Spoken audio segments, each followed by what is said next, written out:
அனைவருக்கும் இனிய காலை வணக்கம். Welcome to Jayam trades. ஆக்சுவலாக நம்ம ஃப்ரைடே என்ன நடந்துச்சுன்னு பார்ப்போம். பார்த்துட்டு அதுக்கப்புறம் இன்றைக்கி என்ன நடக்க பாசிபிள் இருக்குது அப்படிங்கிறதையும் பார்த்துருவோம்.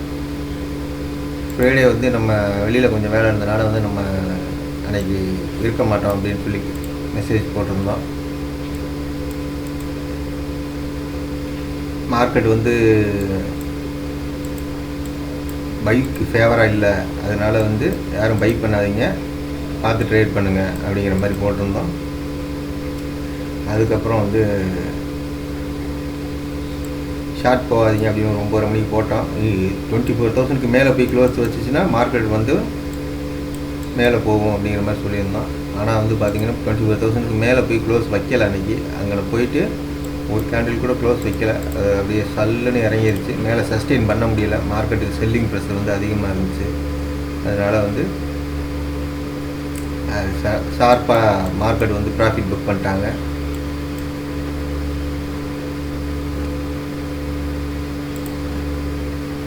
ஒரு 140க்கு வந்து ஒரு கால் ஆப்ஷன் ஒன்று கொடுத்துருந்தோம். ஆக்சுவலாக வந்து இந்த டைமில் ஒரு கால் ஆப்ஷன் ஒன்று எடுங்க அப்படின்னு சொல்லி எதனால் நம்ம கொடுத்துருந்தோம்னா, அந்த ட்ரெண்ட் லைன் சப்போர்ட்டுன்னு சொல்லுவாங்க. இந்த ரேஞ்சு ஒரு ஃபார்ம் ஒன்று ட்ரையாங்கிள் ஃபார்மேஷன் ஒன்று ஃபார்ம் ஆகிருப்பாங்க. சரி, அந்த ரேட்டுக்கு வரவும் சரி பை பண்ணால் ஓரளவுக்கு ரெக்கவர் இருக்கும் அப்படின்னு நினச்சி அது கொடுத்தோம். பட் அது பெருசாக ஒன்றும் மூவ் ஆகலை. ஸ்டாப் லாஸ் ஹிட் ஆகிடுச்சு. அது ஒரு ட்ரேட் மட்டும் தான் அன்றைக்கி எடுத்தோம்.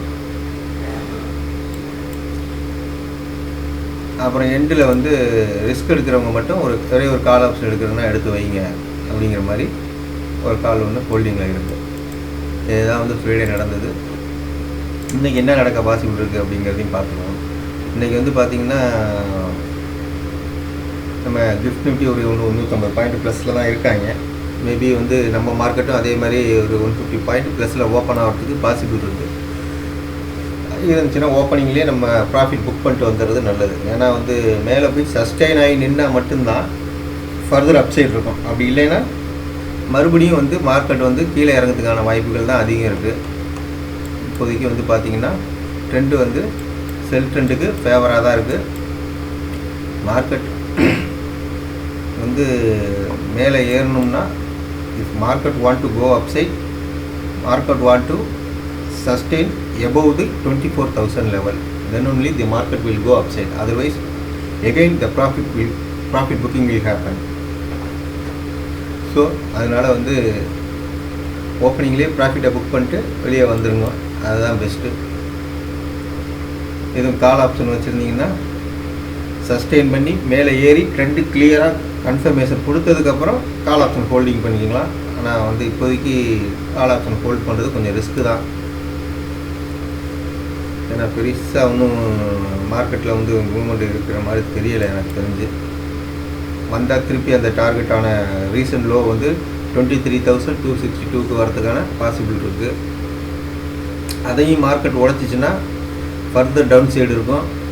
அது 22,500 கூட போகிறதுக்கான பாசிபிள் இருக்குது. ஸோ அதுக்கு தகுந்த மாதிரி ட்ரேட் பண்ணிக்கங்க. எப்போவுமே ஒரு ட்ரெண்ட் இருக்குன்னா அந்த ட்ரெண்டை ஃபாலோ பண்ணி ட்ரேட் பண்ணிங்கன்னா மட்டும்தான் மார்க்கெட்டில் ப்ராஃபிட் பண்ண முடியும். இப்போதைக்கு வந்து கரண்ட் ட்ரெண்ட் வந்து செல்லில் இருக்குது. சப்போஸ் ஹையில் ஓப்பன் ஆகுது மார்க்கெட் அப்படின்னா, ஓப்பன் ஆகிட்டு ட்ரெண்டு ஃபேவராக வந்து செல் சைடுக்கு வருதுன்னா நீங்கள் செல் பண்ணிங்கன்னா ப்ராஃபிட் வந்து ஈஸியாக ப்ராஃபிட் பண்ண முடியும். அதை விட்டு நம்ம போயிட்டு இப்போ ஆப்போசிட் ட்ரெண்டில் போயிட்டு பை பண்ணி வச்சுட்டு ஏற மாட்டேங்குதுனோம்னா மார்க்கெட் ஏறாது. ஏன்னா வந்து ஒரு ட்ரெண்டுன்னா அந்த ட்ரெண்டை ஃபாலோ பண்ணி தான் மார்க்கெட் போயிட்டுருக்கும். இப்போதைக்கு வந்து செல் ட்ரெண்டில் இருக்குது. சப்போஸ் பை ட்ரெண்டுக்கு மாறணும் அப்படின்னா இந்த செல் ட்ரெண்ட் லைனை பிரேக் பண்ணி மேலே போய் க்ளோஸ் வைக்கணும். ஒரு நாளாவது க்ளோஸ் வச்சு அந்த ட்ரெண்ட் ஃபார்மேஷன்னு சொல்லுவாங்க. அதாவது வந்து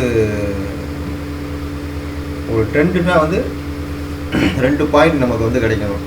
ஒரு லோ, ஒரு ஹை, ஒரு ஹையர் லோ, அப்புறம் வந்து ஒரு ஹையர் ஹை, அப்புறம் ஒரு ஹையர் லோ. இந்த மாதிரி ஒரு ஃபார்மேஷன் வந்து கிடைச்சா மட்டும்தான் நீங்கள் வந்து ட்ரெண்டு சேஞ்ச் ஆயிடுச்சு அப்படின்னு சொல்லி உள்ளே வந்து ஆப்போசிட் ட்ரெண்டில் வந்து போகலாம். அது வரைக்கும் வந்து ட்ரெண்டு சேஞ்ச் ஆகாது. ஜஸ்ட்டு ஒரு ரீட்ரேஸ்மெண்ட்டுக்காக தான் வந்து ஏறுவாங்க. ஏறினாங்கன்னா திருப்பி வந்து உடனே வந்து ப்ராஃபிட் புக்கிங் நடக்கும். இதுதான் வந்து மார்க்கெட்டில் நடக்கும். ஸோ எல்லாம் கேர்ஃபுல்லாக ட்ரேட் பண்ணுங்கள். இதுதான் வந்து நிஃப்டியில் வந்து பார்த்திங்கன்னா இன்றைக்கி வந்து மார்க்கெட் என்ன நடக்கும் அப்படின்னு பார்த்தீங்கன்னா ஒரு மேபி ஒரு 150 பாயிண்ட் ப்ளஸ்னால் இந்த ரேஞ்சுக்கு வந்து ஓப்பன் ஆகும். 630 இருக்குதா, இதுலேருந்து ஒரு 150 இந்த 810 கிட்ட வந்து வந்துட்டு மார்க்கெட் வந்து திருப்பி இந்த ட்ரெண்டு கண்டினியூ ஆகிறதுக்கான பாசிபிள் இருக்குது. இதுக்கு மேலே 24,000க்கு மேலே போய் க்ளோஸ் வச்சா மட்டும்தான் இந்த ட்ரெண்ட் லைன் மேபி இந்த ட்ரெண்ட் லைன்கிட்ட போயிட்டு மார்க்கெட் ப்ராஃபிட் புக்கிங் நடக்க பாசிபிள் இருக்குது. Maybe market will open this area again the profit booking will happen, so you have to trade carefully. Once if it is open higher side, immediately you have to book the profit. After that we can decide. After half an hour we will decide market is going buy side or sell side, then we can decide buy or sell. இப்போதைக்கு வந்து market வந்து செல்லுக்கு ஃபேவராக தான் இருக்குது.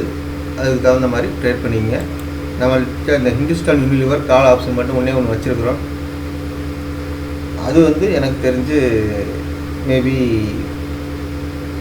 மார்க்கெட்டே down ஆனாலும் FMCG sector வந்து மேலே போகிறதுக்கான பாசிபிள் இருக்குது. அதனால தான் இந்த ஒரு காலை வந்து நம்ம ஹோல்டிங்கில் வச்சுருக்குறோம். ஏன்னா வந்து எஃப்எம்சிஜி செக்டார் வந்து பார்த்திங்கன்னா மார்க்கெட் ஹையில் போகிறப்பையும் வந்து அவங்க இறங்கிட்டே வந்துட்டாங்க. இப்போ வந்து நல்ல ஒரு பார்த்திங்கன்னா தெரியும் இண்டெக்ஸில் பார்த்திங்கன்னா எஃப்எம்சிஜி செக்டார் வந்து அந்த ட்ரெண்ட் லைன் சப்போர்ட்டுன்னு சொல்லுவாங்க, அந்த ட்ரெண்ட் லைன் சப்போர்ட்டுக்கு வந்து வந்திருக்கு எஃப்எம்சிஜி செக்டார் மட்டும். Even the market is going lower side, possible to go FMCG sector in higher side.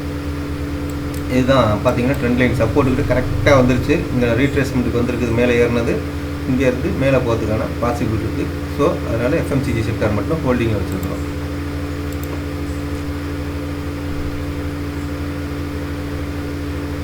இதுதான் நிஃப்டியை பொறுத்த வரைக்கும் உள்ளது. பேங்க் நிஃப்டி அதே மாதிரி தான் பார்த்திங்கன்னா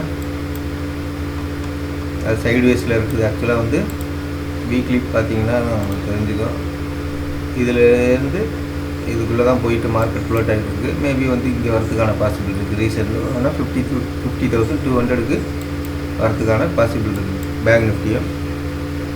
அதுவும் வந்து bank Nifty also favour for sell side only. எப்போவுமே ஒரு ட்ரெண்ட் இருக்குன்னா அந்த ட்ரெண்டை ஃபாலோ பண்ணிக்கங்க. மற்றபடி மார்க்கெட்டில் பெருசாக நீங்கள் மேக்ஸிமம் ட்ரெண்ட் லைனை ஃபாலோ பண்ணிங்கனாலே வந்து உங்களுக்கு தெரியும் மார்க்கெட் மேலே போக போதா கீழே போக போதா. இந்த ட்ரெண்ட் லைனை பிரேக் பண்ணி ஒரே ஒரு ரெசிஸ்டன்ஸ் லெவலை பிரேக் பண்ணி மேலே போய் க்ளோஸ் வைக்கணும். டவு தியரி அப்படிம்பாங்க. டவு தியரி அப்படின்னா இப்போ இது வந்து ஒரு லோன்னா அப்படி போய் ஒரு ஹையர் சைடு கொடுத்துட்டு திரும்பி வந்து ஒரு ஹையர்லேருந்து ஒரு லோ இறங்கணும். அந்த லோ வந்து இந்த ப்ரீவியஸ் லோவை வந்து பிரேக் பண்ணக்கூடாது. அப்படி இருந்தால் மட்டும்தான் ட்ரெண்டு சேஞ்ச் ஆக போகுதுன்னு அர்த்தம். இதை ஃபாலோ பண்ணிங்க. வேறு யாருக்கும் நம்ம வீடியோ யூஸாக இருக்கும் அப்படின்னு நீங்கள் நினச்சிங்கன்னா அவங்களுக்கு நம்ம வீடியோவை ரெஃபர் பண்ணுங்கள், ஃபார்வர்ட் பண்ணிவிடுங்க. நன்றி, வணக்கம்.